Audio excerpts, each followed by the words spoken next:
on parle de la fin des temps. Et puis on utilise des images un peu fortes, hein?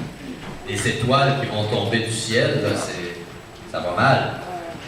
Quand les étoiles commencent à tomber du ciel, que le soleil, ça s'obscurcit, ben dans ce temps-là, on oublie qu'il y a une activité pour les 3-7 ans.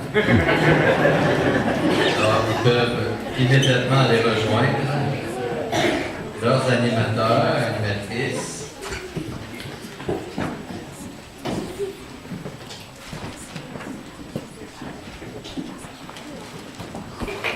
Alors donc, les images fortes qui sont dans la parole de Dieu aujourd'hui, des images qu'on traite d'apocalyptique. Hein, c'est un style, le style apocalyptique. Et puis quand on y pense, finalement, on en a des images apocalyptiques aujourd'hui encore. Pas seulement dans la Bible qu'il y a des images apocalyptiques.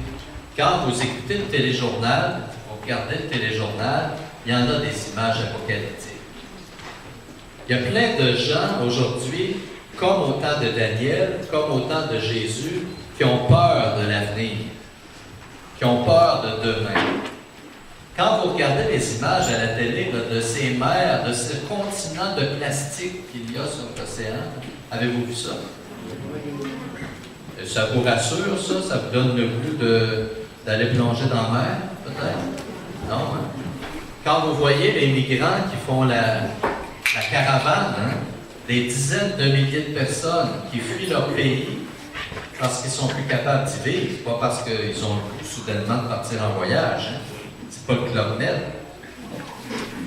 Est-ce que ça vous fait peur? Vous n'avez pas peur? Ça nous attriste. Parce qu'on se met à leur place.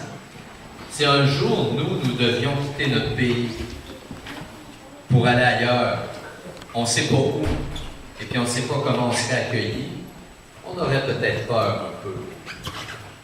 Certains ont peur pour leurs propres enfants. Moi, j'entends des jeunes couples qui me disent « Moi, non, j'en veux pas d'enfants.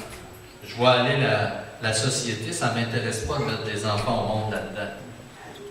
Trop d'incertitudes, trop de violence. » Alors, encore aujourd'hui, il y a des gens qui ont peur de l'avenir, qui ont peur de demain. Encore aujourd'hui, pas seulement à l'étranger, mais ici, il y a des gens qui vont se demander ce qu'ils vont manger. Pas demain, ce midi.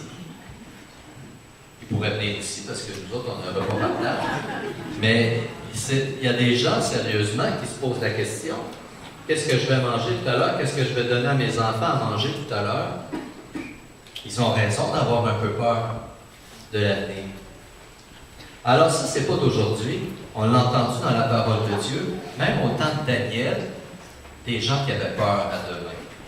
Parce que c'était tellement difficile de vivre l'aujourd'hui, ils se demandaient bien ce qui allait pouvoir arriver demain.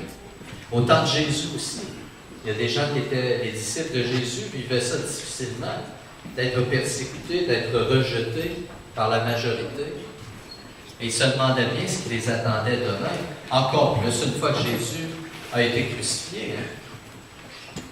Alors, c'est dans le cœur de l'homme de s'inquiéter pour demain. Mais ce qui est au centre de la parole de Dieu aujourd'hui, au cœur des images, des étoiles qui tombent, et puis de toutes sortes de catastrophes qui vont survenir pour la fin des temps, ce qui est au cœur, c'est pas tant la catastrophe, c'est l'espérance. C'est l'espérance que le dernier mot n'appartient pas au mal. On l'a vu dans la première lecture, le dernier mot n'appartient pas au mal. Le malin n'est pas le maître du temps. Le temps appartient à Dieu, le Père Tout-Puissant. Et on le voit parce que dans la première lecture, on a vu apparaître, où est-ce qu'est Michel? Il n'est plus là. Il n'est plus là. Il n'est plus là. Il est reparti au ciel. L'archange Michel, en passant, c'est important pour nous ici à Sherbrooke. Hein? Michel, c'est le patron de notre diocèse, Saint-Michel-Archange. Et Saint-Michel, il est le patron de la milice céleste. Hein? Sa personne, dans la première lecture, nous rappelle que nous ne sommes pas seuls dans nos combats. Que toute l'armée du ciel avec nous, qui combat pour la justice, qui combat pour le bien. Le dernier mot n'appartient pas au mal. Le malin n'est pas le maître du temps. Et c'est ça qui est au cœur de la première lecture avec à la présence de Saint Michel, l'archange. C'est ce qui est présent aussi dans l'Évangile. Quand le Seigneur dit, bien sûr qu'il y aura des troubles, hein, qu'il y aura des périodes sombres. Et Jésus utilise des images fortes, les étoiles vont tomber, etc.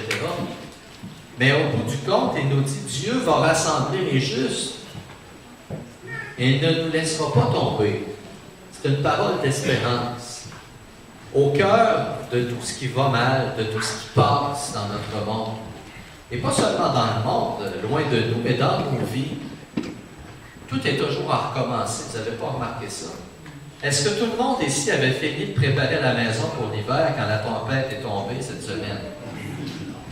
Hein? Le temps passe, hein? Le temps passe. Les tâches qu'on accomplit finissent par passer, nos œuvres finissent par passer. Et puis, ce qui demeure, c'est là-dessus qu'il faut fixer notre regard. Et ce qui demeure, bien sûr, c'est Dieu. Et Saint Jean nous donne la définition de Dieu. Il nous dit, Dieu est amour. Alors, ce qui est fait par amour ne passe pas. L'amour ne passe pas. C'est là-dessus qu'il faut fixer notre regard. Au travers de tout ce qui passe, Jésus nous dit, attardez-vous à ce qui demeure. Ce qui demeure, c'est Dieu. Et on est fait pour la communion avec Dieu. Savez-vous quel est? Moi, je peux vous le prédire, notre avenir. Savez-vous qu'est-ce que c'est que notre avenir? Vous ne savez pas, vous autres? Moi, je le sais. Ah non, on ne va pas tous mourir. On va tous mourir, mais ça fait partie de ce qui passe, la mort. On va tous entrer avec la grâce de Dieu, bien sûr, dans l'intimité du Père. C'est ça notre avenir. Il ne faut pas l'oublier. Nous qui sommes croyants, c'est ce qu'on croit, c'est ce qu'on affirme. Ce n'est pas la déchéance qui m'attend. Hein? C'est la vie éternelle en Dieu. Mais si c'est ce que j'attends, pourquoi est-ce que je ne commencerai pas à travailler là-dessus maintenant? Et c'est ça que Jésus nous invite à faire. Attardez-vous à ce qui est important. Ce qui est important, c'est votre communion à Dieu et votre communion à vos frères et sœurs, parce que votre avenir, c'est ça.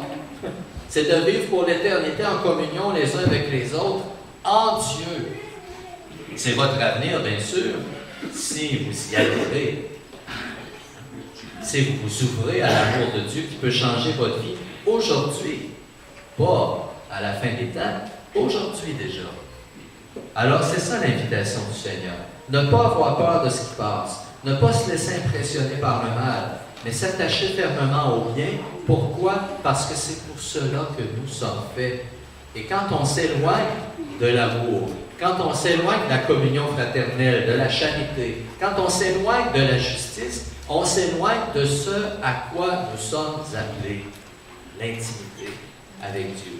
Alors c'est pour ça que maintenant il faut travailler de toutes nos forces pour entrer dans cette intimité-là.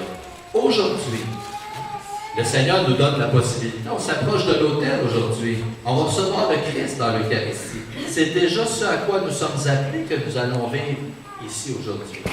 Et au cœur de tout ce qui passe, les saints nous invitent à nous attacher à ce qui demeure. Et je veux vous laisser avec une prière ce matin. En fait, c'est un poème, mais qui est devenu une prière au fil des siècles.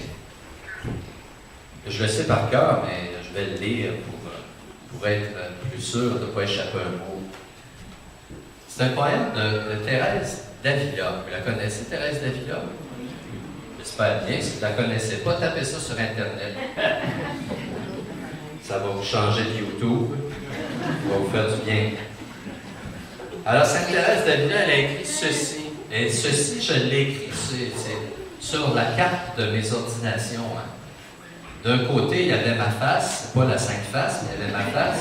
Et de l'autre côté, il y avait cette prière-là. Hein. Il y en avait parmi vous qui étiez là hein, quand j'ai été ordonné prêtre. Alors, ça va comme suit. Que rien ne te trouble, que rien ne t'épouvante. Tout passe. Dieu ne change pas. La patience obtient tout. Celui qui possède Dieu ne manque de rien. Dieu seul suffit. Alors, ce poème-là qu'elle a écrit il y a bien longtemps résume la parole de Dieu aujourd'hui. N'ayez pas peur, comme disait Jean-Paul II, de tout ce qui passe. Attachez-vous fermement au Christ, parce que lui seul suffit.